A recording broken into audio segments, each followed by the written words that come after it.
¿Buscas un software ERP para controlar los procesos productivos, logísticos, financieros o de nómina de tu compañía? Soy Adriana y pertenezco al equipo de Softsim, un sistema robusto e integrado que te permite gestionar los procesos de producción, logística, nómina y administración. Todo esto en línea y en tiempo real. Además, te brindamos el servicio de facturación electrónica nativa para que puedas contar con tu país y la DIAN. Contáctanos y recibe asesoría personalizada para que tu empresa pueda contar con un sistema para gestionar sus recursos.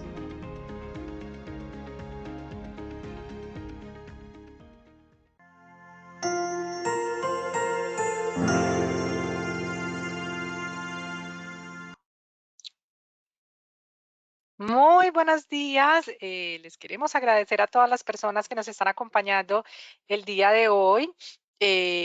Gracias por acompañarnos a este webinar tan interesante que es acerca de las novedades tributarias para este 2021. Queremos que nos hagan señitas si nos están escuchando, por favor, bien, nos escriben por el chat, que es la bolita que les aparece, eh, para que nos puedan escribir y hacer sus preguntas, pero sí les agradecemos, por favor, si nos confirman que efectivamente nos están escuchando bien. Alguien que nos confirma, que nos diga, sí, te estoy escuchando bien, por favor, se los agradecemos.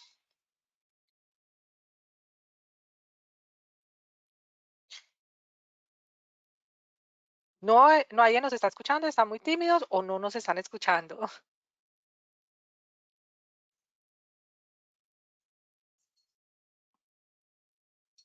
Listo, perfecto. Muchas gracias a todas esas personas que nos confirmaron que se escucha súper bien. Vamos a colocar un video muy corto acerca de la nómina electrónica para ya empezar este webinar. Gracias.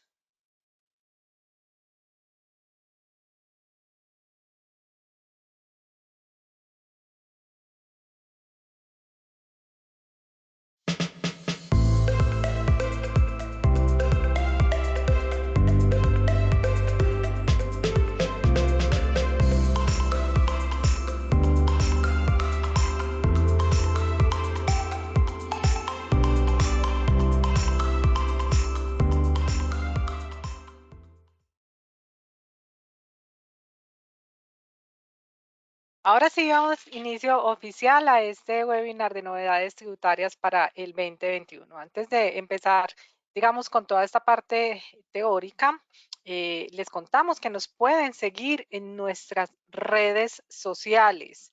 Luisa, ¿nos ayudas por favor con la diapositiva de redes sociales?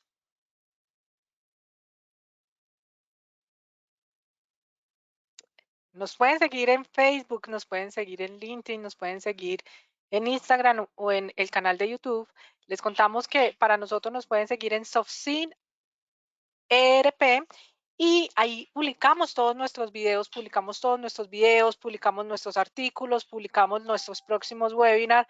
Entonces, les contamos que nos sigan, les pedimos que nos sigan porque ahí damos noticas de interés, pero también lo más importante, publicamos nuestros webinars y las invitaciones de nuestros webinars. Luisa, nos ayudas, porfa. Este webinar está patrocinado por ERP Softsin. ERP Softsin es un ERP bastante completo y aplica a muchas de nuestras compañías. Como se pueden dar, tenemos una suite completa y lo más importante, como lo vieron en nuestros videos, nosotros somos proveedores tecnológicos, no estamos con ningún tercero, somos proveedores tecnológicos tanto para el tema de facturación electrónica como para la nómina electrónica. Perfecto. Nosotros tenemos para nuestros clientes, eso sí es exclusivo para todos los clientes que tienen nuestro ERP, la comunidad Amigos Sin Fronteras. Recuerden que esta comunidad tiene muchos beneficios porque tienen webinar que son exclusivos solamente para nuestros clientes y que están publicados ahí. Además, desde acá pueden descargar sus versiones o documentos que sean de alto interés. Entonces, si no tienes tu usuario y contraseña de la empresa, te puedes comunicar con soporte que nosotros con muchísimo gusto te estaremos dando este usuario y contraseña para que nos siga. Adicionalmente de esto, nosotros tenemos un plan de referidos. Si conoces a alguien que requiera la solución del ERP, nos puedes llamar o nos puedes escribir a comercial@softsim.com y vas a tener buenos beneficios. Esos buenos beneficios son en dinero, básicamente. Es muy, muy fácil. Simplemente nos llamas o nos escribes y nos dices, mire, esta empresa está interesado en adquirir un ERP. Si esa empresa se cierra con nuestro ERP, pues tú recibes tu comisión. Es muy fácil de esta manera. Y por último, les queremos presentar a nuestra panelista, Laura Sanín. Laura Sanín pertenece a una firma de abogados bastante reconocida que es BM Legal y es la que nos estará dando esta conferencia tan interesante acerca de toda esta normatividad tributaria. Laura, bienvenida y muchas, muchas gracias por acompañarnos. No te estamos escuchando. Mil gracias. Buenos días, Adriana. Muchas gracias por la invitación y pues un placer de estar con todos ustedes en esta charla de novedades tributarias del 2021. Ya les voy a mostrar la presentación.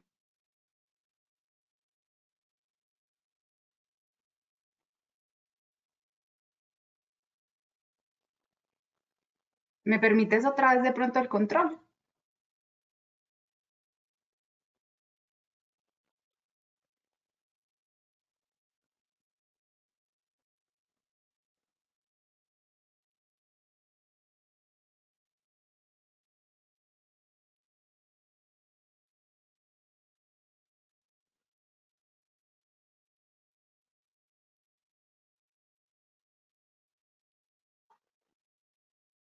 Me cuentan si están viendo la presentación porque el control no me figura. Señora, sí la estamos viendo perfecta. Listo, mil gracias. Entonces, por acá empezamos con los decretos y resoluciones de fin de año, plazos, leyes y novedades y finalizamos con una sección de preguntas.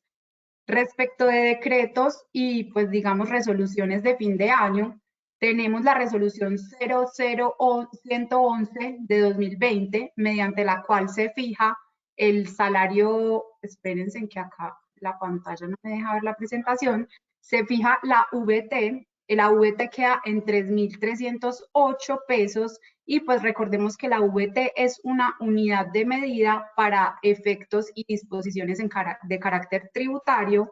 El artículo 868 del Estatuto Tributario nos hace referencia a esta VT que debe ser actualizada anualmente y pues digamos que mediante la resolución 111 de 2020 tuvimos esta actualización en el valor, quedó en 36.308 pesos. El salario mínimo quedó en 908.526 mediante decreto 1785 de 2020. Tuvo un incremento del 3.5% nominal, bastante superior a la inflación que el año pasado fue más o menos del 1.61 debido a todo el tema de la pandemia. Y tenemos el incremento del auxilio de transporte que quedó en 106.454 pesos, establecido mediante el decreto 1786 de 2020. Y muy importante recordar, este auxilio de transporte no aplica a todos los empleados, aplica respecto a aquellos empleados que deben menos de 2 salarios mínimos y a los servidores públicos. También es importante tener en cuenta que el año pasado el Ministerio de Tecnología de Información y Comunicaciones expidió el decreto 771, en el cual determinó que este auxilio de transporte podría ser utilizado mientras dure la emergencia sanitaria como un auxilio de conectividad para pues, aquellos empleados que vengan hasta 2 salarios mínimos o los servidores públicos.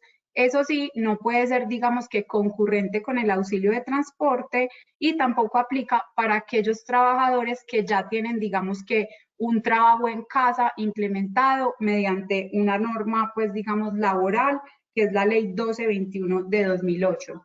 Entonces tenemos esas cifras para que las tengamos en cuenta, VT salario mínimo y auxilio de transporte. Por otro lado, tenemos, mediante este decreto, se fijaron el valor de porcentaje de ajustes de los activos fijos. El decreto 1763 de 23 de diciembre de 2020 fijó el porcentaje de ajuste anual que establece el artículo 70 del Estatuto Tributario, que permite, pues, digamos que a todos los contribuyentes aumentar el valor de pues, su costo de bienes muebles e inmuebles que constituyan activos fijos, que pues digamos que mediante este decreto quedó determinado en el 3.90%, y por otro lado, mediante este decreto se fijaron los ajustes acumulativos de que trata el artículo 73 del estatuto, que recordemos que esto solo aplica a personas naturales y aplica para determinar la renta o ganancia ocasional en la enajenación de bienes raíces o de acciones y aportes, que recordemos que es una tabla en la que uno se fija en el año de adquisición del inmueble y al frente de la tabla va a estar un porcentaje que es el que le tengo que aplicar, digamos que a estos activos. También pues digamos que es importante tener en cuenta que estos finalmente tienen efectos, ajustar el costo de los activos tiene efectos en materia de renta presuntiva, que recordemos que está siendo desmontada y que será del 0% a partir del 2021, puede tener efectos, por ejemplo, en impuestos como el impuesto al patrimonio, que se calcula pues digamos que sobre estos valores, y pues digamos que finalmente puede llegar a tener efectos al determinar la renta o la ganancia ocasional al momento de enajenar un activo. Por otro lado, tuvimos también, pues digamos que la resolución de la DIAN 114 de 21 de diciembre de 2020. Mediante esta resolución, la DIAN adoptó la nueva clasificación de actividades económicas, la conocida SIU, Clasificación Industrial Internacional Uniforme, la adoptó de acuerdo con la revisión número 4. Hubo ciertos cambios, digamos que de actividades, incluyeron algunas nuevas, modificaron descripciones, y en materia de personas naturales, pues digamos que lo más importante o relevante que vimos fue que los pensionados salieron de la actividad 0010, que ellos estaban incluidos dentro de los asalariados, y les crearon una categoría independiente que es la 0020. Muy importante tener en cuenta que la DIAN manifestó que aquellos pensionados que en su última declaración solo hayan tenido ingresos por pensiones, esta actividad se les actualizará automáticamente. Sin embargo, es muy importante estar atentos a que sí se actualice, porque es deber de todos los contribuyentes mantener actualizada, digamos que la información contenida en el RUT, entre ellos, pues digamos que las actividades económicas, y a partir del 1 de enero de 2021, las personas deben fijarse si deben o no actualizar su actividad, cómo están, pues digamos, de cara a esta nueva clasificación, no solo personas naturales, sino también personas jurídicas. Inicialmente se había concedido un plazo para esta actualización hasta el 31 de enero del 2021, sin embargo, mediante la resolución 005 de 2021, se amplió este término hasta el 30 de junio de 2021. Y finalmente, digamos que es muy importante tener en cuenta que en las declaraciones tributarias y en las correcciones que se presenten, se debe informar el código de actividad al cual corresponde la declaración, el código de actividad vigente cuando se presenta, pues digamos que al cual corresponde la declaración.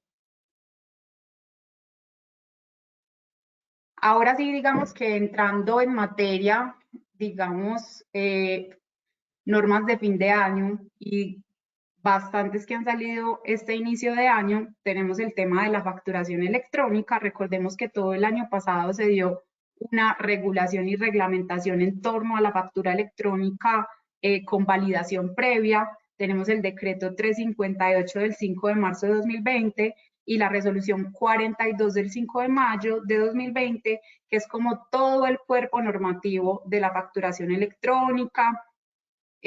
Recopilan un montón de temas que estaban, digamos, dispersos en otras normas, establecen quiénes no están o no obligados a facturar electrónicamente, el documento soporte, establecen, digamos que muchas normas en torno a la facturación electrónica. Frente a temas que hay que tener en cuenta en el radar respecto de finales del año pasado, tenemos que a partir del 1 de noviembre del 2020, el documento equivalente POS no sirve como soporte de impuestos descontables en materia de IVA, ni como soporte de costos o deducciones en materia del impuesto sobre la renta.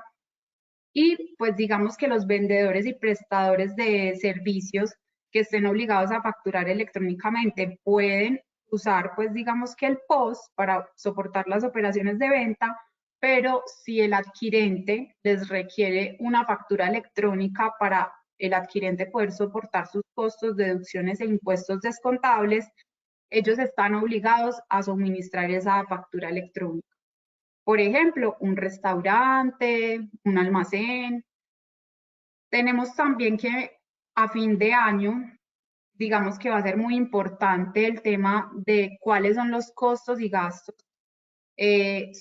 no soportados en factura electrónica, pues digamos porque a partir de la regulación del artículo 616-1 del estatuto, recordemos que se estableció un desmonte paulatino respecto a esa aceptación de costos y gastos que están soportados sin factura electrónica.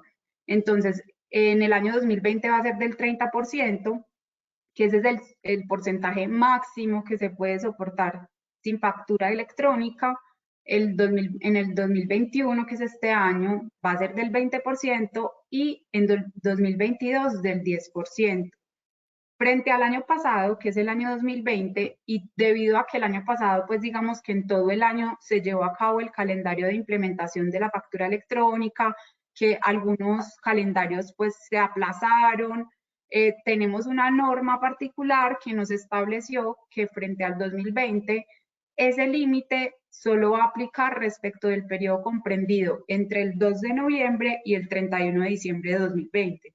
Esto quiere decir que, por ejemplo, digamos, los costos y gastos y impuestos descontables que no estén soportados en factura electrónica, enero, febrero y hasta noviembre, digamos que no necesitan de este soporte ni están sujetos a este límite del 30%. Sin embargo, este límite entonces aplica para el periodo comprendido entre el 2 de noviembre y el 31 de diciembre del año 2020.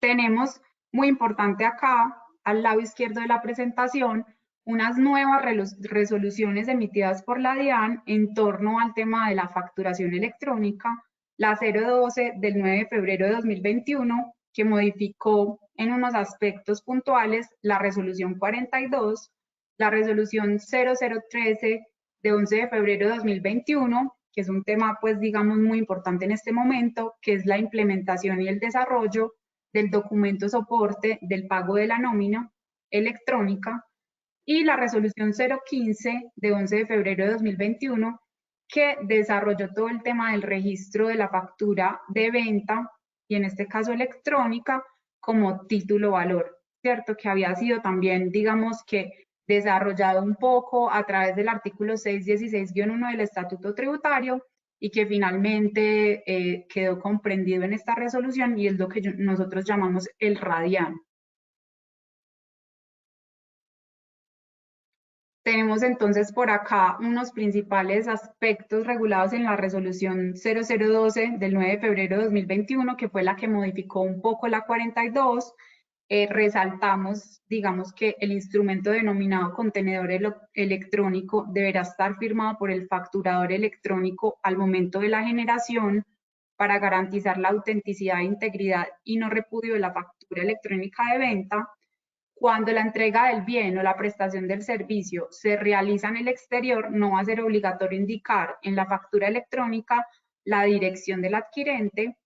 Se podrá utilizar un número menor de prefijos, no necesariamente 4, atendiendo al número de establecimientos de comercio, sedes, oficinas, puntos de venta.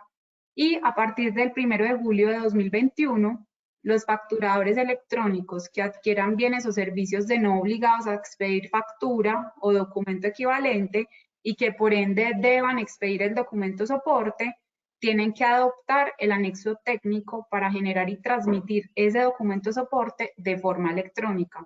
Entonces, muy importante tener en cuenta ese plazo, pues porque actualmente, digamos que el documento soporte, cuando se realizan operaciones con no obligados a facturar, expedir factura o documento equivalente, se está llevando a cabo no de forma electrónica, si se tiene una numeración consecutiva, la cual se podía, digamos que, sacar ante la DIAN más o menos en agosto del 2020.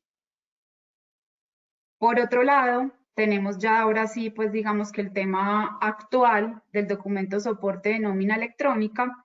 Este fue regulado mediante la resolución 013 del 11 de febrero de 2021 y digamos que tiene como antecedente el artículo 616-1 del estatuto, que recordemos que por allá en un parágrafo establece que, digamos que dentro del sistema de facturación electrónica, el gobierno deberá establecer los mecanismos y los requisitos frente a esa facturación o soporte electrónico de la nómina, de las importaciones, de las exportaciones.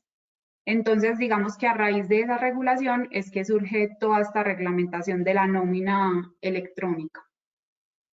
La resolución me define a la nómina, pues al documento soporte de nómina, como este soporte de costos y deducciones en materia de renta e impuestos descontables en IVA cuando aplique, derivados de los pagos o abonos en cuenta relacionados con la nómina que se derivan de una relación laboral o legal y reglamentaria. Y ese documento soporte está compuesto por unos valores devengados de nómina, luego unos valores deducidos de nómina y finalmente el neto entre estos dos, que es la diferencia de los devengados menos los deducidos. Este se deberá generar y transmitir para validación de la DIAN y aplica de forma independiente para cada uno de los beneficiarios de los pagos. Es decir, no es que la empresa, pues digamos, o la persona obligada transmita toda la información en un solo momento y en un solo documento, sino que se debe transmitir para cada uno de los beneficiarios de los pagos, en este caso, los empleados. Tiene, pues, digamos que la posibilidad de incluir novedades a este documento soporte. También se pueden hacer notas de ajuste, cuantas notas se quieran hacer, por ejemplo, si hay algún tipo de error. Y frente a los obligados, digamos que existe ciertas dudas. ¿Por qué? Porque el artículo 616-1 del estatuto nos mencionan que es una especie del género que es la facturación electrónica, el documento soporte, y por ende la duda es, los no obligados a facturar electrónicamente tienen o no que expedir este documento soporte, pero finalmente la duda en cierta medida queda un poco resuelta, pues digamos por la definición que traen de los obligados a expedir este documento soporte, y habla desde los contribuyentes que realicen pagos o abonos en cuenta que se derivan de una relación laboral o legal y reglamentaria, y también por pagos de pensiones a su cargo que requieran soportar costos, deducciones e impuestos descontables cuando aplique. Entonces, digamos que con esta definición, pues solo con esto uno podría llegar a concluir que los obligados son no solo, pues digamos que los obligados a facturar electrónicamente, sino también los contribuyentes. De todas formas, digamos, esta ambigüedad habrá que resolverla, y hay un universo de otras personas que no quedan comprendidas y que eventualmente la DIAN tendrá que aclarar cómo se va a manejar este tema, por ejemplo, frente a los consorcios que no son contribuyentes y otro tipo de no contribuyentes. La periodicidad para hacer este reporte es de carácter mensual, independientemente de que el obligado realice pagos en periodos diferentes. Por ejemplo, si tiene una nómina quincenal, pues digamos que el obligado debe acumular esta información y transmitirla a la DIAN en periodos mensuales, y tiene que transmitirse dentro de los 10 primeros días siguientes al mes, pues digamos de qué se trata. Como no se dice hábiles o calendario, pues se entenderán días hábiles.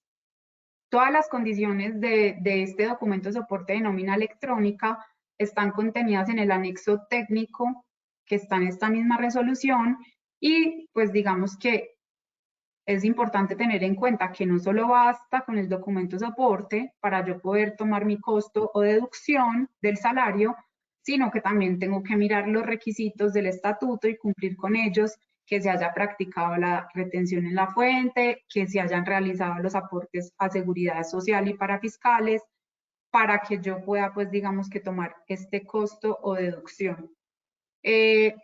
En el anexo técnico, digamos que podemos ir viendo más o menos cuáles son los valores que se deben incluir. Por ejemplo, se deben incluir salarios, bonificaciones, todo tipo de pagos directos e indirectos al trabajador. Y en los descuentos se deben incluir, por ejemplo, las retenciones, los aportes a seguridad social y cualquier otro tipo de descuento al trabajador, por ejemplo, libranzas. Existe o existía la inquietud de por qué, digamos que se hablaba en la resolución de que también es un soporte de los impuestos descontables cuando aplique, teniendo en cuenta que la nómina como tal, o sea, la prestación de servicios en virtud de un contrato, de una relación laboral, no tiene IVA. Sin embargo, pues digamos que mirando el anexo técnico y escuchando, digamos, otros conceptos, no es del todo descabellado que incluya el IVA cuando aplique, porque hay muchos conceptos en pago, pues digamos, derivados de la relación laboral que se tendrán que incluir. Por ejemplo, el tema de dotación se tiene que incluir y eso, por ejemplo, tiene un IVA que no es que se pague al empleado, se le paga al tercero con el quien se contrata la dotación, pero probablemente y eventualmente es para ello que está indicado el tema del IVA. En esta resolución se establece el contenido, que resumimos debe denominarse expresamente como documento de soporte de pago de nómina electrónica. Se debe incluir la información del sujeto obligado, la información del beneficiario del pago, el código único del documento soporte que se llama CUNE, una numeración consecutiva, como les decíamos, el valor devengado, los valores deducidos y el neto de esos valores. Tiene que tener todos los requisitos del anexo técnico, el medio de pago utilizado, fecha y hora de generación, firma digital del sujeto obligado, información del proveedor de soluciones tecnológicas y del software. Entonces, más o menos, digamos que acá tenemos ya una regulación más en detalle del documento soporte de nómina electrónica. Tendremos, digamos, inquietudes en el corto o mediano plazo de ciertos temas que se irán siendo solucionados a medida que avance esta implementación del documento soporte. Recordemos que los empleados, pues no, las personas naturales que reciban pagos en virtud de una relación laboral, legal o reglamentaria, no se encuentran obligados a expedir factura, somos no obligados como asalariados y por ende, pues digamos que se empieza esta regulación del documento soporte. La resolución nos establece un calendario de implementación. Hay un calendario de implementación para sujetos que están obligados a expedir factura electrónica de acuerdo con el número de empleados. Hay unas fechas para habilitarse, que el límite es el 31 de mayo de 2021. Y por otro lado, unas fechas para iniciar, una fecha máxima para iniciar con la generación y la transmisión. Es importante tener en cuenta que, digamos, esta primera de más de 251 empleados, que empezaría con esta obligación de generar y transmitir el 1 de julio de 2021, pues digamos que no va a reportar las nóminas del mes de julio, sino que la norma establece que se reporta a partir dentro de los 10 días siguientes al mes. Entonces, digamos que empieza a reportar en agosto. El calendario de implementación permanente. Es el calendario de implementación para todos aquellos, digamos, que en el momento no se encuentran obligados, que no tienen nómina y que, pues, digamos que por cualquier motivo empiezan a tener una nómina y entonces se establece un plazo de 2 meses.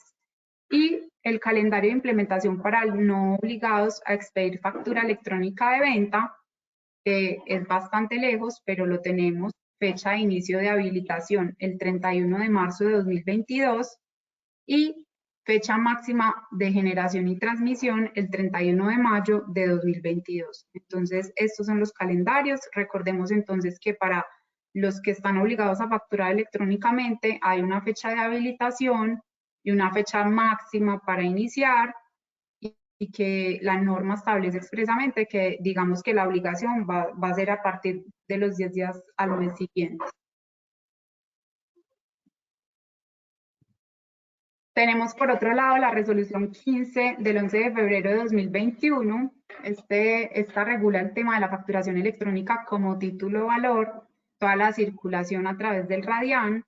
Esto permite el registro, consulta y trazabilidad de las facturas electrónicas. También hay un anexo técnico para todo el tema del RADIAN, la información que debe contener, los eventos que se registran como endosos, avales, mandatos.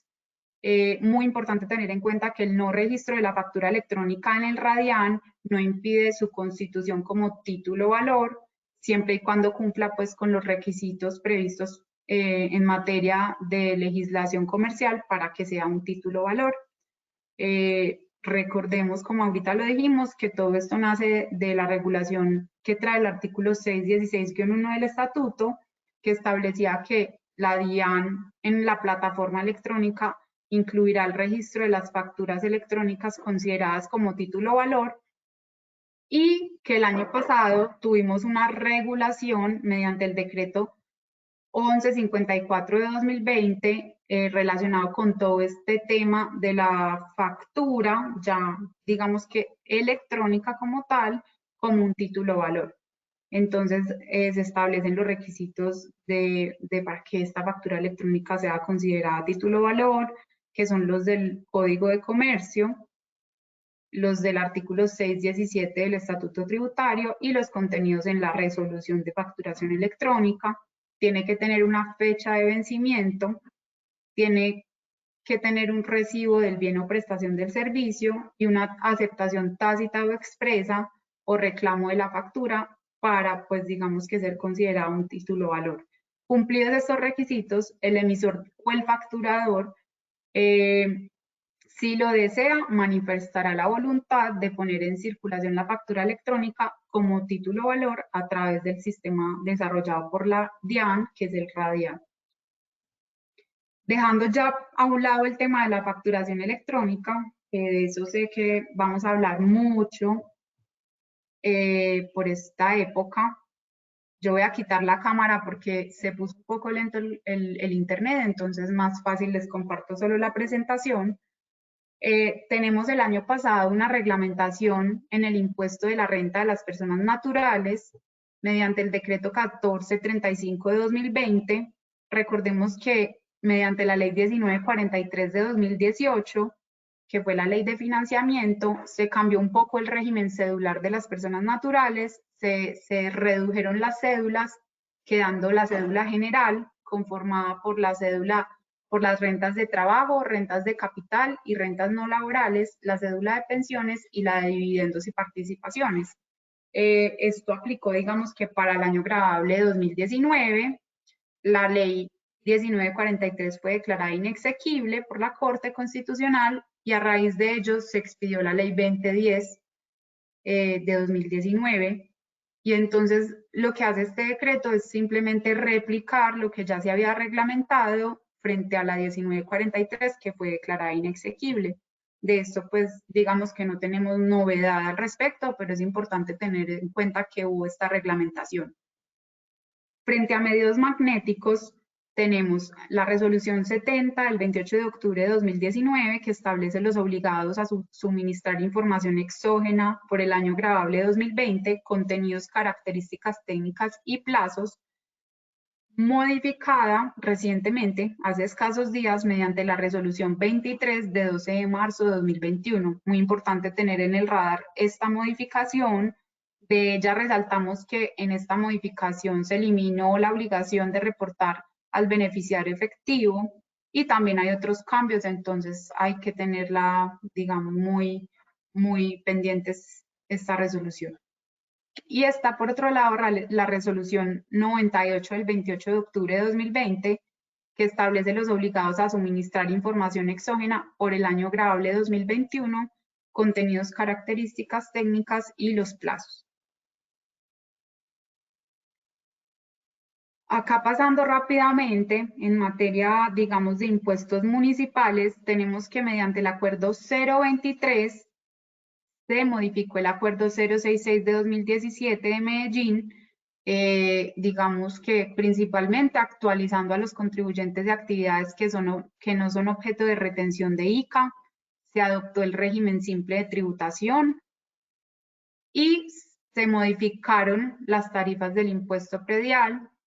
Esta, digamos que es la tabla, sin embargo, está un poco desplazada por error, pues, digamos, del mismo texto de la norma.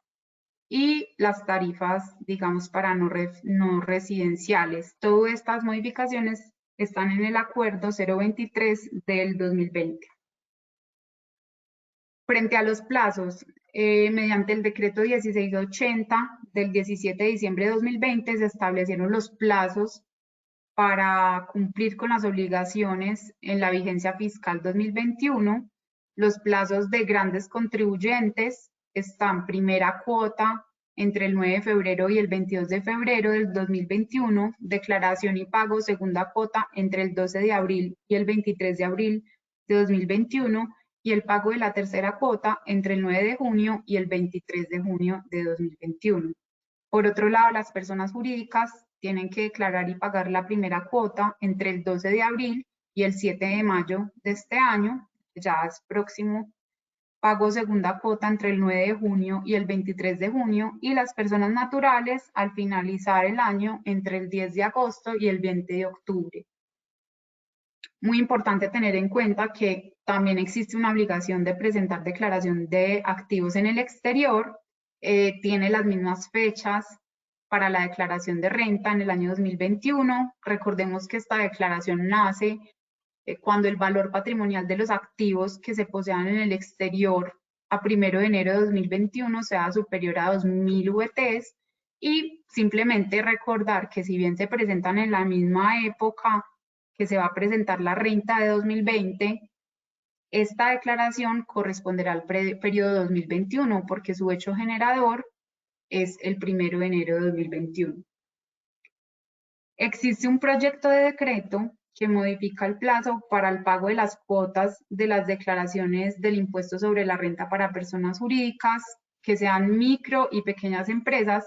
Recordemos que esta definición de micro, pequeña, gran empresa está contenida en el decreto 1074 de 2015, que es el del sector comercio, industria y turismo, y que a partir de ahí, pues digamos que se verifica si se pertenece a esta categoría.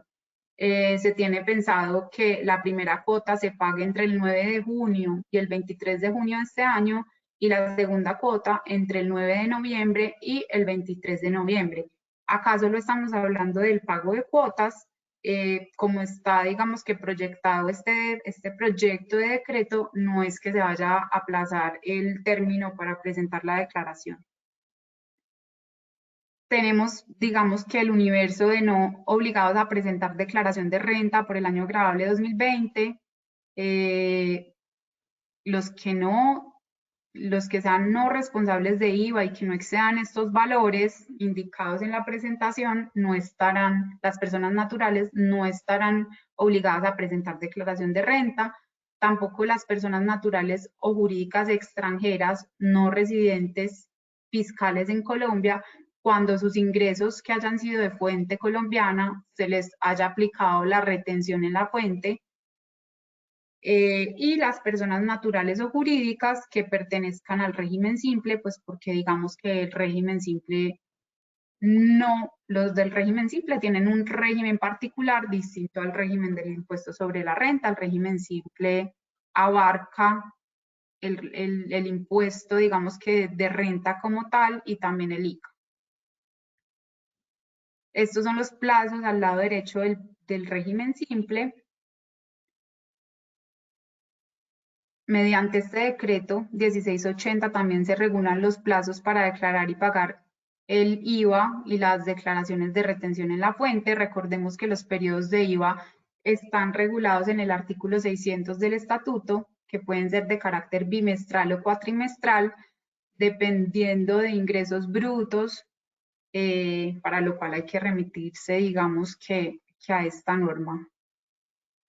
Esto es simplemente el mismo calendario que trae la DIAN. Y un poco rápidamente, recordemos que las personas que tengan operaciones con vinculados del exterior o en zona franca y que cumplan con ciertos requisitos de patrimonio o de ingresos, que nos podemos remitir a los artículos 260-5 y 260-9 del estatuto, tienen que cumplir con ciertas obligaciones en materia de régimen de precios de transferencia, que es presentar una declaración informativa, un informe local, en algunos casos un informe maestro. Entonces, la declaración informativa y el informe local quedaron, digamos que en una misma fecha, entre el 7 de septiembre y el 20 de septiembre. Y por otro lado, el informe maestro quedó con el informe país por país, que es algo positivo porque el informe maestro es para aquellos que tengan, digamos, o pertenezcan a un grupo multinacional, y normalmente estas multinacionales tienen esta información y la pasan a sus vinculadas en el transcurso del año. Entonces era muy pronto para proporcionarla con los plazos de la declaración informativa y el informe local.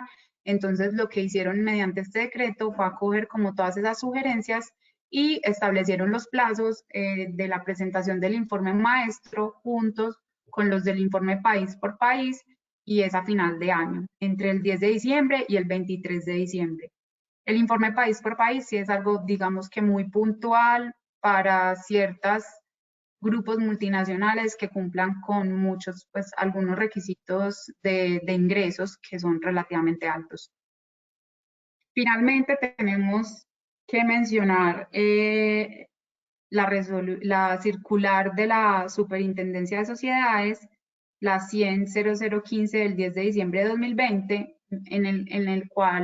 mediante la cual se estableció la información que se debe reportar a la Superintendencia de Sociedades, los estados financieros de fin de ejercicio con corte al 31 de diciembre se tienen que suministrar por parte de las vigiladas y controladas, solamente respecto de las inspeccionadas en algunos casos. Recordemos que hay unas sociedades que son sujetas a vigilancia, otras a control y otras simplemente que son inspeccionadas dependiendo de ingresos, de activos. Y también se tiene que reportar el informe 42 relativo a las prácticas empresariales. Por otro lado, las sociedades que sean matrices o controlantes tienen que presentar estados financieros separados y consolidados, y digamos que acá en la presentación pueden ver el plazo para suministrar estos estados financieros. Finalmente, es importante en cuanto a plazos establecer que el municipio de Medellín fijó los plazos para el cumplimiento de las obligaciones tributarias en la resolución que aparece en la presentación, y recientemente el distrito de Bogotá estableció los plazos. Acá, frente a aquellos contribuyentes que sean sujetos pasivos de impuestos municipales en municipios a lo largo del país, muy importante estar actualizados de todas las normas que salen por esta época o el año pasado, para cumplir, pues digamos que dentro de los plazos con todas las obligaciones formales, que son, pues cada vez son más obligaciones formales a nivel municipal. Finalmente tenemos algunas novedades. El año pasado se expidió la Ley 2024 de 2020, que es la Ley de Plazos Justos, y el Decreto Reglamentario 1733, que su objetivo es, en torno a la buena fe contractual, desarrollar medidas para proteger a las personas naturales y jurídicas para que reciban los pagos de las operaciones mercantiles en un plazo máximo. Esto a quienes les aplica los pagos causados como contraprestación de actos mercantiles que se realicen por comerciantes o por personas que, sin tener la calidad de comerciantes, ejerzan operaciones mercantiles. En el Código de Comercio está definido cuáles son los actos o operaciones mercantiles, por ejemplo, los que ponemos en la presentación: adquisición de bienes a título oneroso para enajenarlos, adquisición a título oneroso de bienes muebles para arrendarlos, el arrendamiento y el subarriendo, recibo de dinero en mutuo para darlo en préstamo, actividades de transporte, fabricación, transformación, manufactura, A todas estas operaciones les aplica la ley de plazos justos. Ya vamos a ver a quiénes no les aplica. No les aplica a aquellos actos que no correspondan a actos mercantiles, a las obligaciones que se generan en virtud de actos y contratos que están sujetos a la protección al consumidor, las operaciones que sean por actos mercantiles, pero entre grandes empresas, pues digamos que porque estas tienen un poco más de solvencia y ambas están en la misma condición, entonces a estas no les aplica. Obligaciones contenidas en títulos valores, salvo facturas de venta, pagos por indemnizaciones de daños, pagos derivados de la ejecución de contratos de seguros, mutuo cuando el plazo diferido sea propio de la esencia de ese contrato. En temas de reestructuración, pues digamos que por obvias razones, porque tiene un proceso específico y se determinan unos plazos puntuales para el cumplimiento de las obligaciones. Pago del capital suscrito en las sociedades y operaciones de comercio internacional, pues digamos que porque está fuera del alcance de las normas colombianas.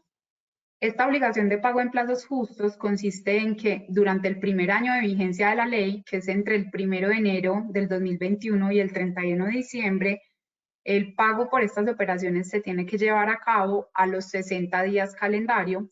En el segundo año de vigencia de esta ley, que va a ser a partir del 1 de enero de 2022 y en adelante, este pago tiene que hacerse en los 45 días calendario y se mantiene un plazo de 60 días calendario para las operaciones que se realicen en el marco del sistema de seguridad social en salud, y digamos que estas operaciones solo van a ver los efectos de la reglamentación de ley de plazos justos a partir del 1 de enero de 2023. Estos plazos, ¿a partir de cuándo se cuentan? Pues digamos que ya estamos en un medio de facturación electrónica.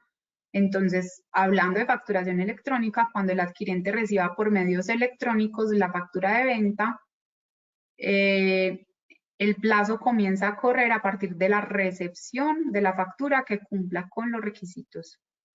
Esto va a llevar a que, digamos, internamente en las empresas se deban ajustar los procedimientos y políticas de facturación y pago para dar cumplimiento a esta ley de plazos justos, que muchas veces, digamos, las políticas de las empresas no contemplan estos plazos. Y es muy importante tener en cuenta que esta ley es de carácter imperativo, no podrá ser modificada de mutuo acuerdo entre las partes porque digamos que no depende de las partes, sino que es de carácter imperativo. Listo. Y frente acá simplemente está también la remisión al decreto 1074 de 2015 del sector comercio, industria y turismo, que es el que nos establece, digamos que el monto de ingresos y valores para ser calificado como pequeña, mediana y gran empresa. El tema de la gran empresa hay que tenerlo en cuenta porque, como lo mencionamos, no aplica a las operaciones que se lleven a cabo entre grandes empresas. Finalmente, tenemos una ley de emprendimiento también de diciembre de 2020, del año pasado, pues digamos que para impulsar el emprendimiento en Colombia, y tiene, digamos, bastantes normas aisladas. Resaltamos que en materia del impuesto de registro se redujeron las tarifas para las microempresas. La reducción no es muy significativa, pero digamos que se redujo. Tenemos una contabilidad simplificada para microempresas. Esto simplemente está anunciado en la ley, pero pues digamos que tiene que ser reglamentado posteriormente, y es que establece que en atención al volumen de activos, ingresos, número de empleados, forma de organización jurídica, circunstancias económicas, el gobierno podrá autorizar que ciertos obligados lleven una contabilidad simplificada, emitan estados financieros y revelaciones abreviadas, o que sean objeto de aseguramiento de información de nivel moderado. Sin embargo, digamos que esto solo está anunciado, que el gobierno lo podrá implementar o determinar, pero hay que esperar a ver cómo salga esta reglamentación. Por ejemplo, que se autorice que lleven contabilidad de acumulación o de caja, métodos mixtos, según la realidad de las operaciones. Dentro de esta ley de emprendimiento Se deroga y se reemplaza la causal de disolución por pérdidas. Recordemos que esta era una causal que estaba contenida, digamos, en las normas, en la legislación comercial, de derecho comercial, y se reemplaza por la causal de disolución por no cumplimiento de la hipótesis de negocio en marcha. Esto va alineado con el tema de las NIF. La gerencia de las sociedades deben verificar anualmente, al elaborar los estados financieros, la capacidad operativa para continuar en funcionamiento. En temas de convocatoria a la Asamblea de Accionistas se modifica el artículo 182 del Código de Comercio, permitiendo que ésta pueda ser convocada de forma extraordinaria por los asociados que representen el 10% o más del capital social. Anteriormente estaba en el 25%, esto flexibiliza un poco esta convocatoria. Y por otro lado, se incluyen de manera permanente en el ordenamiento jurídico las visitas administrativas virtuales de inspección, vigilancia y control en materia tributaria y cambiaria.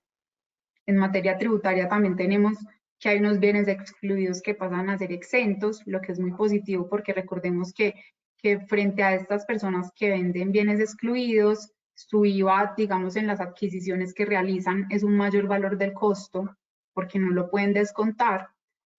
Pasaron a ser exentos unas partidas arancelarias frente a paneles solares, sistema solar con paneles, controlador de carga.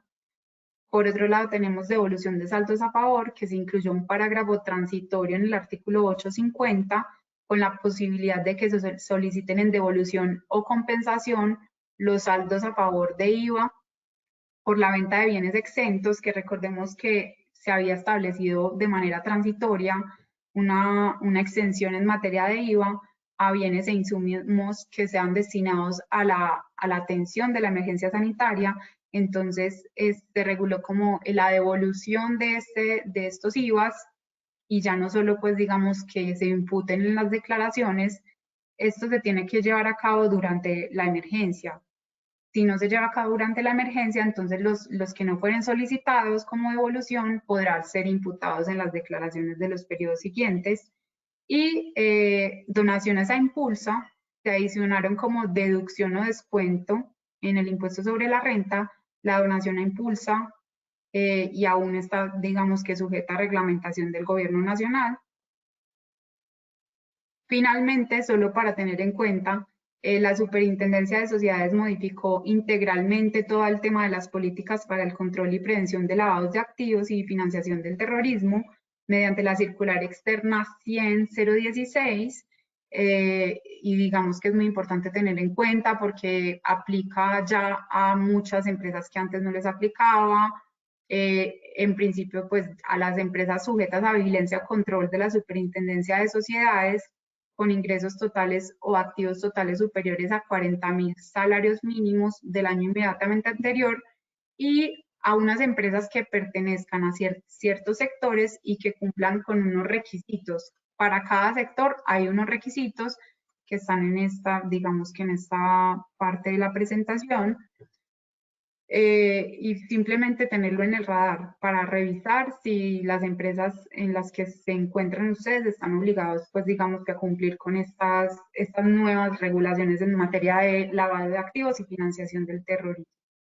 Finalmente, muy importante tener en cuenta la resolución 222 del 25 de febrero de 2021, que mediante esta resolución se prorrogó la emergencia sanitaria. Recordemos que esta emergencia está desde el 2020, que ha sido prorrogada por varias veces, pues debido a que esto se ha prolongado en el tiempo, y quedó pues inicialmente en principio hasta el 31 de mayo de 2021. Algunas normas relacionadas, recordemos que hay muchas normas que han salido entre, digamos, el 2020 y el 2021, que sujetan su aplicación o temporalidad a la emergencia sanitaria. Entonces, digamos que nos tendremos que remitir a esta nueva prórroga para entender bien, digamos, el alcance o hasta cuándo se prorrogan esas normas. Por ejemplo, la exención de IVA frente a ciertos bienes, que entenderíamos que entonces va a estar igualmente prorrogada. La suspensión del requisito de insinuación de donaciones, cuando están las donaciones orientadas a mitigar o superar la emergencia sanitaria, inspección tributaria y contable virtual, Y el tema de los requisitos de costos y gastos y deducciones, que se acuerdan que en las devoluciones abreviadas se establece un plazo de 30 días siguientes al levantamiento de la emergencia sanitaria o su prórroga para transmitir a la DIAN la relación de costos, gastos y deducciones. Entonces, digamos que se entendería prorrogada esta obligación hasta el 30 de junio de 2021. Eso es como toda la presentación de novedades. Ya si quieren pasamos al punto de las preguntas. Laura, muchas gracias. Por acá nos escriben, durante todo el webinar nos estuvieron contando que muchas gracias, que felicitaciones, que de muy alto interés. Tenemos muchas preguntas que ya las vamos a Qué responder en bueno. orden de entrada. Sí, y nos pueden seguir haciendo las preguntas. En el chat nos pueden seguir haciendo las preguntas, a nosotros nos llegan y las vamos a ir respondiendo en orden de entrada. Pero nos han felicitado mucho. Nos preguntaron también que si esto les íbamos a pasar las memorias. Claro que sí. Recuerden que después de que se termine este webinar el día de mañana o el día martes, porque el lunes es festivo, les estará llegando por medio de correo electrónico absolutamente todo el tema, el correo electrónico con el link del webinar para que ustedes lo puedan repetir. Adicionalmente de esto, si ustedes nos siguen en redes sociales, en nuestro canal de YouTube, ustedes podrán revisar este video, ingresar y ahí están este video, no solamente este, sino los anteriores para que ustedes los puedan revisar. Así que empezamos con las preguntas. Jesús María nos dice, en el caso de los gastos menores que se pagan por caja menor, ¿también se debe pedir la factura o el POS sirve para estos casos? Claro que sí, pues digamos que en el caso de estos gastos menores de caja menor, que pues digamos son muy comunes en las empresas, por lo general digamos que son no obligados a facturar, porque pues por ejemplo un taxista son personas naturales que no cumplen con topes para estar obligados a facturar. En este caso entonces se tiene que expedir el documento soporte, que actualmente pues digamos que tiene una numeración consecutiva y digamos que se está expidiendo en físico, pero a partir de que se cumpla con la fecha para estar pues digamos obligado a que sea electrónico, se tiene que expedir de forma electrónica. Sí, claro. Otra vez publicidad política pagada. El video va a estar en YouTube y ustedes lo pueden publicar pues, y compartir tranquilamente con las personas que quieran, porque sabemos que esto es de alto impacto, entonces lo pueden compartir perfectamente. Listo. Nos preguntan, si se recibe facturación post, ¿aplica para este tipo el porcentaje máximo que se puede soportar sin factura electrónica?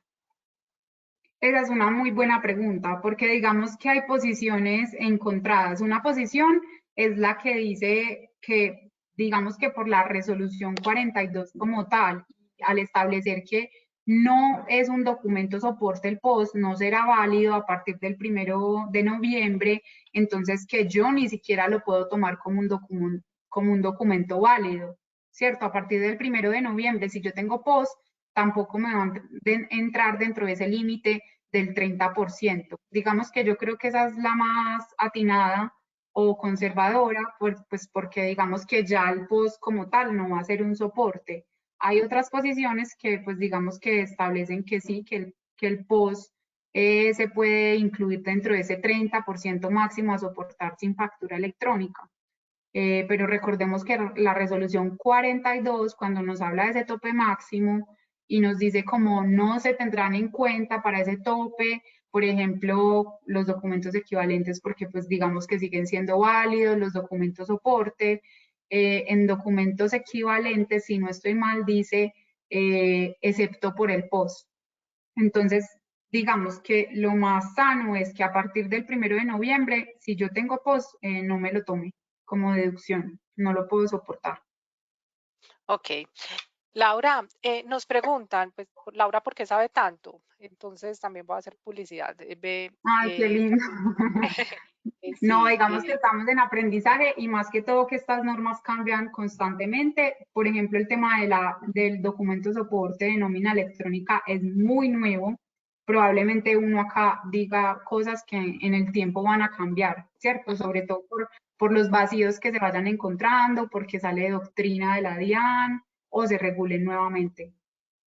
Y Laura también pertenece a una firma que es BM Legal, que asesora a muchas compañías. Si ustedes quieren, Laura, no sé si tú nos quieras compartir el correo o el teléfono donde se puedan contactar con BM Legal en caso en que necesiten alguna asesoría dentro de la compañía. Claro que sí, Adriana, nosotros te lo compartimos. Mil gracias. Perfecto. Para que ustedes se comuniquen, recuerden, BM Legal y ahí los pueden asesorar igual como nos están asesorando en estos tipos en consultas que sean muy puntuales a las empresas. Nos dicen, buenos días, por favor nos amplían el tema de los descuentos de pronto pago que se debe ir vía nota crédito electrónica. No sé si fue clara, Laura, la pregunta o te la repito. Pero sí entiendo la pregunta, pero no sé, digamos, qué es lo que quieren, digamos, abordar. Joana, si nos quieres compartir nuevamente la pregunta de otra manera, con muchísimo gusto la abordamos. Listo. Joana, también nos preguntan, una empresa del RST liquidada en marzo del 2020 debe implementar factura electrónica así esté liquidada desde esa fecha.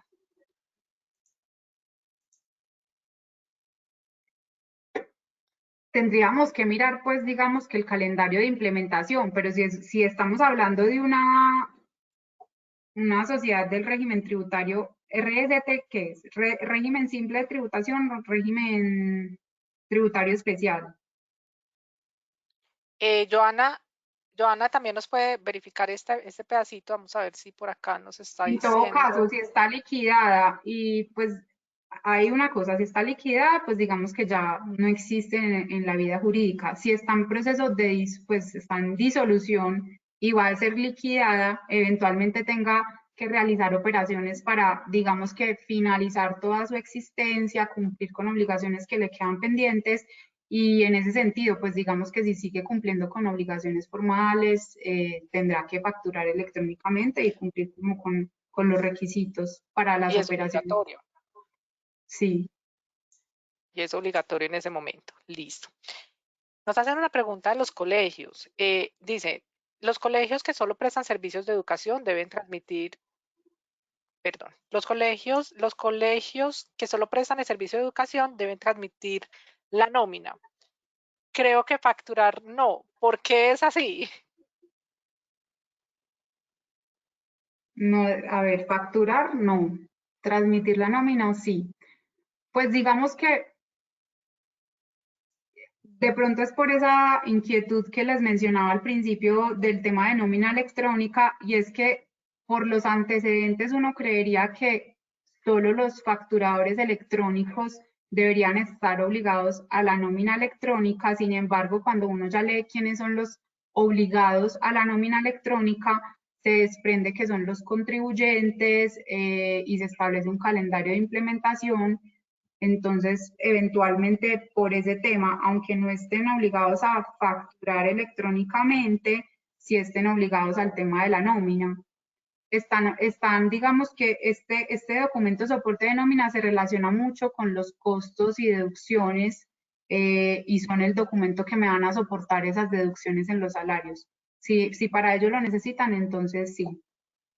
Y además, Laura, que sea como sea, pues es un poquito lógico también lo que pide el gobierno en esto, pues básicamente porque todos somos empleados y es como si tuviéramos una excepción, digamos, con los que no están facturados, los empleados de los que no están facturados versus que no están obligados a facturar de las empresas versus las empresas que sí estuvieran obligados a facturar. Ahí todos estamos con la misma legislación de normatividad para todo el tema de la nómina, entonces en ese caso, por eso aplicaría para todos. Exacto. Claro que, pues digamos, en esa resolución, si no es tan claro como lo decíamos y eventualmente digamos que el gobierno tenga que entrar a regular, porque si uno dice que, por ejemplo, en este momento no recuerdo si los colegios, pues habrán unos colegios que son contribuyentes de renta, otros que no. Uno diría en principio que los no contribuyentes, en virtud de la resolución, no están obligados a expedir el documento soporte, pero finalmente lo que tú dices, o sea, la finalidad de este documento soporte de nómina electrónico es un control, y es un control casi que enfocado a conocer los ingresos de los empleados. Entonces, pues digamos que esto va a tener que ser, digamos que solucionada esta duda y eventualmente sea más claro que están obligados a expedir el documento de soporte. Bueno, perfecto. Una empresa, nos hacen una pregunta por acá, una empresa fue conformada en 2020 y todavía no ha hecho el proceso de facturación electrónica. ¿Tiene alguna sanción? La empresa aún no ha iniciado labores. Entiendo, Elizabeth, que quieres decir que no has emitido ninguna factura desde el 2020 hasta el 2021. Pues eso es lo que entiendo. Yo también le entendería eso. ¿Qué es lo que sucede? Pues obviamente sí se le cumplió el plazo. Entiendo que habían unos plazos para habilitarse, entonces eventualmente pues esto lo tenga que hacer casi que de inmediato, porque en el evento en que tenga una operación susceptible de facturar, pues ya tendrá que estar habilitado y digamos que ya no tiene un calendario de implementación, ya se le venció y tiene que comenzar desde el inicio con esta facturación electrónica. Ujú, exactamente, perfecto. Nos hacen una pregunta por aquí. Yo soy una persona natural. Esto es, nos la hacen, yo soy una persona natural y me consignan 2 millones de pesos por salario. Y mi expareja me consigna 2.200.000. Esto suma 4.200.000. Las parejas se lo consigna por manutención de los hijos. Está obligada a declarar en la renta por superar el monto en consignaciones, aun cuando los 2.200.000 es cuota de manutención y no es ingreso de ella. Sí, digamos que hay que acudir a todos esos puntos que veíamos para encontrarse obligado a presentar declaración de renta. Si por el tema de consignaciones se supera, no hay nada que hacer, ¿cierto? Pero pues digamos que si no se supera el tema de consignaciones y de los otros valores, pues en realidad lo que le consignan por manutención no es un ingreso de la persona como tal y no le debería llevar a estar obligado. Pero si por el tema de consignaciones se supera, alguno de esos se activa y se activa la obligación de declarar renta. Perfecto. Bueno, nos dicen, por favor, ¿nos podrían recordar cuál es el decreto, perdón, que reglamenta la transmisión a la DIAN y el anexo técnico de los documentos soportes de los no obligados a facturar? Claro que sí. El decreto es el 358.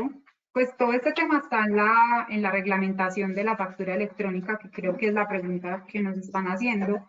Es el decreto 358 de 2020 y la resolución 0042 del 2020. A partir de esa resolución 42, se expidieron las otras resoluciones que modifican la 42, que es la 0012, y por otro lado tenemos la 0013, que es la de nómina, y la 0015, que es la de la factura electrónica como título o valor. Ok, perfecto. Nos siguen enviando muchas felicitaciones, Laura. Nos Ay, muchas gracias. expresan, sí, nos dicen cosas muy lindas, que fue muy clara, que muy buena la actualización. Muchas gracias, muy interesantes. Nos hacen un comentario muy chévere, que muchas gracias, el refrescamiento y se necesitan las diapositivas porque son muchas cosas por aprender. Javier, ahí te contamos que nuevamente esto te llega el link por internet, lo estaremos enviando mañana o el día martes. Y si no te llega por X o Y motivo, porque te puede llegar a spam o no lo ves, recuerda que en nuestras redes sociales, en nuestro canal de YouTube, va a estar publicada también esta webinar, están publicados los webinars anteriores y ese webinar también lo puedes compartir. Nos hacen otra pregunta. ¿Nos pueden ampliar la información sobre el documento soporte electrónico? ¿Cuándo empieza a aplicar? ¿Quién lo debe implementar? ¿Quién lo compra o quién lo vende? Y se necesita un programa adicional que se deba soportar sobre este soporte. Claro que sí. El documento de soporte electrónico está regulado en la resolución 42. Pues digamos que se expide cuando se hagan operaciones con no obligados a facturar. Tenemos que expedirlo para que sea, pues digamos, soporte de costos, deducciones e impuestos descontables en IVA. En agosto del 2020 la DIAN habilitó una numeración para pedir numeración consecutiva de este documento soporte. Aún no tenemos el electrónico y el electrónico empezará a regir, si no estoy mal, a partir de junio, julio de este 2021. Perfecto. Nos cuenta que son otra entidad educativa y sí estamos obligados a facturar electrónicamente. Perdón, voy a leerla nuevamente. Nosotros somos una entidad Perfecto. educativa y sí estamos obligados a facturar electrónicamente. ¿Por qué dicen que no están obligados a facturar los colegios? Yo creo que ahí hay una ambigüedad y para esto, Laura, lo que vamos a hacer es que no nos vamos a enfrascar ahí. Yo creo que esto sí es una asesoría que lo deben tener con sus revisorías fiscales o con compañías como BM Legal, donde revisen las resoluciones de ustedes, porque pues en nuestro caso algunos de nuestros colegios sí están obligados a facturar y nosotros que somos proveedores tecnológicos los estamos asesorando precisamente para que entren a la facturación electrónica.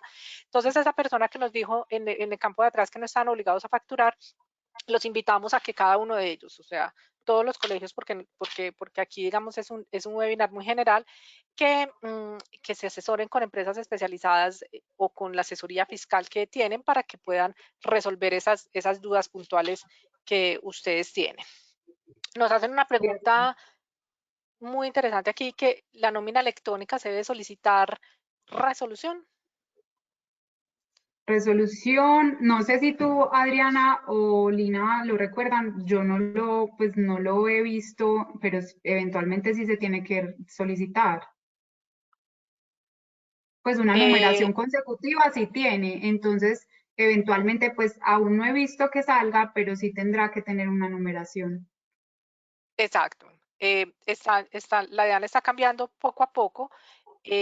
Todo lo que sea la DIAN para los que somos proveedores tecnológicos y que estamos habilitados no solamente para el tema de facturación electrónica y nómina electrónica, pues nosotros estamos cumpliendo con los, digamos, delineamientos que nos dice a nosotros la DIAN. En el momento en que implementemos, si es el día de hoy y mañana nos solicita que tenga que tener o no, o firma o resolución u otras cosas, será adaptando el software a medida que lo vayan haciendo. Por lo tanto, todos los que somos certificados, digamos, con todo el tema de facturación y nómina electrónica, que en este caso SOFSIN y Censas lo somos, pues estamos al día con todo lo que nos exige la DIAN para que ustedes como empresa no tengan sanciones con este tipo de facturaciones o nómina electrónica.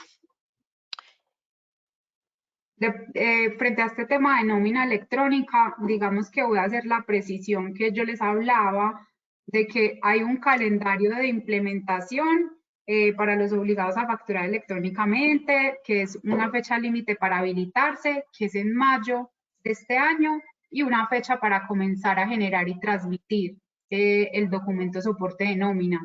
Esa fecha, digamos que uno creería o tiene la duda, entonces, ¿qué nómina es la que tengo que empezar a reportar? Si, por ejemplo, es julio, yo tengo que reportar la nómina de julio porque es mi fecha máxima, pues digamos que hay una norma en la resolución que aclara el tema y es el artículo 8 de la resolución 13, que me dice que la primera transmisión de los documentos soporte de pago de nómina electrónica se deben realizar dentro de los primeros 10 días del mes siguiente a la fecha del calendario. Entonces, si mi fecha del calendario es julio, digamos que yo no reporto nómina de julio, tengo que pararme en agosto y la información de agosto la tengo que transmitir dentro de los 10 días siguientes al finalizar agosto. Entonces, como para que tengamos clara esa normita en el artículo 8 de la resolución.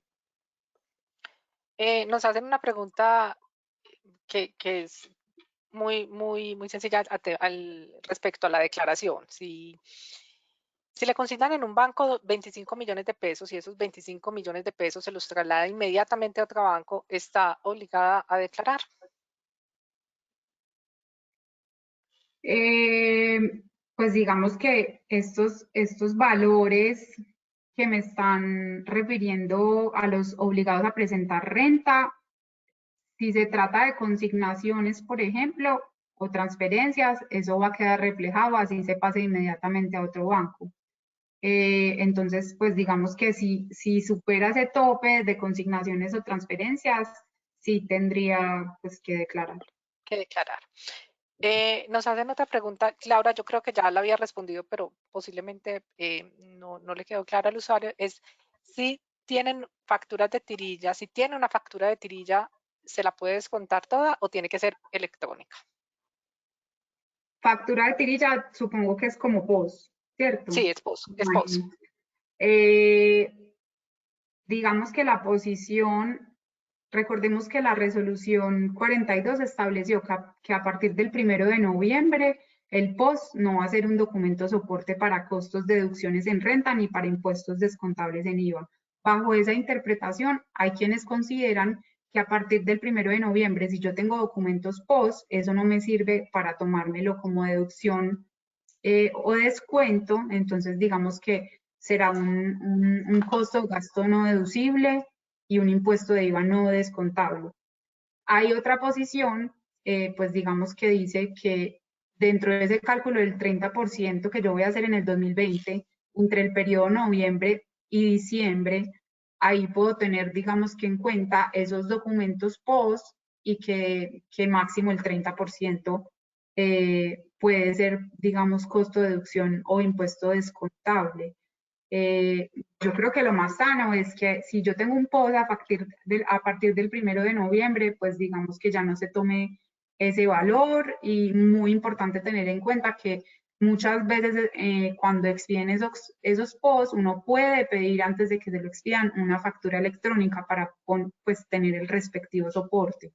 Si ese POS es de enero de 2020, de febrero de 2020, en ese momento todavía seguía siendo soporte y por ende sí me lo va a poder tomar. Entonces depende mucho como de la fecha a la que corresponda. Perfecto. Nos dicen, buenos días, muchas gracias, todo muy claro. La pregunta es, ¿cómo adquirir el documento de parametrización de certificado de ingresos y retenciones con los cambios para el año grabable 2020? Y muchas gracias. Digamos, esa pregunta sí no te la sé responder. No sé si alguno de ustedes sabe cómo se adquiere María ese documento. Victoria, en el caso, por ejemplo, de nuestro ERP, en nuestro ERP tú puedes sacar, digamos, la información para el certificado de ingresos y retenciones y te da toda la información para que tú lo puedas emitir. Yo creo que es dependiendo del software que tú tengas, si te permite hacerlo o sacarlo o emitirlo o ayudarlo a hacer para que te saque con todas las condiciones. Y no, nos dice Laurita que no nos puede ayudar con esa pregunta, entonces la vamos a dejar como omitida. Y nos hacen una última pregunta aquí, que por favor nos pueden explicar el paso a paso de la habilitación de la nómina electrónica. Si quieres, Laura, yo te ayudo con esa. Básicamente esto Perfecto. depende del proveedor tecnológico de nómina que tú hayas escogido. Él es el que te debe llevar ese paso a paso. Recuerden que la nómina electrónica está para desde un solo empleado, o sea, absolutamente todas las empresas que tengan empleados vinculados dentro de la compañía deben tener su proveedor de nómina electrónica para que haga todo ese proceso de nómina electrónica. Entonces, Joana, nosotros te podemos ayudar, nosotros tenemos 2 software con los que te podemos ayudar con todo ese proceso paso a paso para que tú, pues, para que tú lo hagas. Uno es Opsini, el otro es Logro. Opsini es el que hemos estado patrocinando todo este tiempo y tenemos otro que también se llama Logro y perfectamente lo puedes ayudar. O sea, nosotros te podemos ayudar a hacer con ese paso a paso con el tema de la nómina, independientemente de cuántos empleados tengas. Ah, María Victoria. Bueno, por acá nos dicen que cómo descargan de la comunidad el proceso para generar la parametrización de los certificados. María, nosotros en la comunidad tenemos un video y si no te puedes comunicar con nuestra línea de atención al cliente para que te pueda perfectamente dar el paso a paso para poder hacer la parametrización de estos certificados. O sea, no hay problema. Si eres cliente de nosotros, recuerda que tú tienes una línea de atención donde te puedes comunicar para poderlo hacer. Listo. Bueno, los conductores de camiones que les consignan en sus cuentas el anticipo de las empresas de transporte, que esos anticipos tan sufridos que nos hacen cuando tenemos viáticos, deben declarar, pero porque esto no es un ingreso de ellos, sino el del propietario del vehículo que delega para poder tener los gastos de viaje. Lamentablemente, digamos que como está redactada la norma de los obligados, pues digamos que hay varios puntos. Uno de ellos, pues digamos que no es solo el ingreso, sino también, por ejemplo, consignaciones. Por eso, pues digamos que hay que tener mucho cuidado con esas transacciones con las cuales uno recibe ingresos que no son de uno, porque eventualmente podrá estar sujeto pues a presentar la declaración de renta, aunque su impuesto, digamos que puede ser llegar a ser cero, sí tendrá que cumplir con esta obligación formal. Exactamente. El hecho de hacer la declaración en la renta no es pagar, pero sí se debe hacer el trámite para que no lo pueda hacer. Gracias por esa pregunta, CL Sí. Transportes, pero sí, generalmente si uno lo recibe dentro de la cuenta, pues es como si uno estuviera recibiendo un ingreso y debe presentar la declaración sobre ese ingreso. Por el momento no hay más preguntas. Muchas gracias por esas felicitaciones. Gracias por la participación. Nuevamente les recordamos que esto va a estar publicado en nuestras redes sociales, especialmente en el canal de YouTube, y que les va a estar llegando el link con toda esta grabación para que ustedes la repitan y si tienen alguna duda. Recuerden que estos webinars son patrocinados por ERP SoftSyn y que nos pueden comunicar, que se pueden comunicar con nosotros en caso en que quieran adquirir su ERP. Laura, te agradecemos inmensamente, qué chévere este webinar, creo que todos aprendimos muchas cosas que no sabíamos, así que muchas gracias. No, con mucho gusto, muchas gracias a ustedes y muchas gracias a todos los que nos estuvieron acompañando el día de hoy. Espero que haya sido de utilidad y pues digamos que estamos muy pendientes a todas las novedades que salgan, que hay bastantes. Gracias, hasta luego. Hasta luego.